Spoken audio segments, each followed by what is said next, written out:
में आया है कि श्रोता में कथा के प्रति कितना उत्साह होना चाहिए। जिस प्रकार विवाह यादृशं चित्तम, जैसे किसी के घर में विवाह होने वाला हो और किसी के घर शादी हो तो उनमें कितना उत्साह, कितना उल्लास होता है।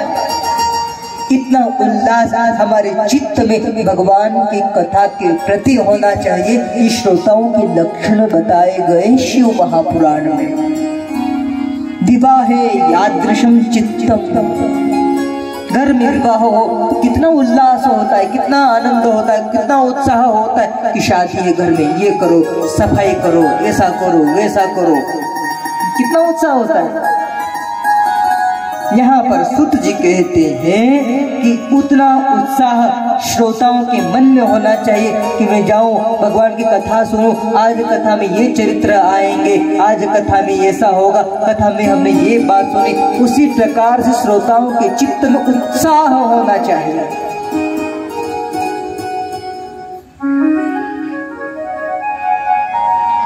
श्रोता आदर पूर्वक कथा सुने, शांति पूर्वक कथा सुने।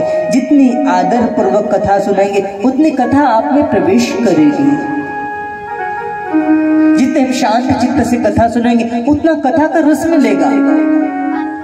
कोई स्टूडेंट, कोई विद्यार्थी यदि कॉलेज में जाता है, शाला में जाता है, वो यदि एकाग्र चित्त से अध्ययन करता है तो जो टीचर, प्रोफेसर जो पढ़ा रहे हैं वो एकाग्र चित्त से यदि सुनेगा तो उसके ध्यान में रहेगा। वो यदि वहां तो टीचर पढ़ा रहे हैं और ये इधर मस्ती कर रहा है तो ये पढ़ाई उसके ध्यान में रहने वाली नहीं है। उसी प्रकार कथा भी व्यास जी द्वारा जो कहा जाए, कथाकार के द्वारा जो कहा जाए और श्रोता उसे ध्यान पूर्वक सुने, ध्यान पूर्वक सुने तो वो कथा फिर उसके चित्त में असर करती है और फिर उसे नित्य नया नया रस मिलता है, नित्य नया आनंद मिलता है।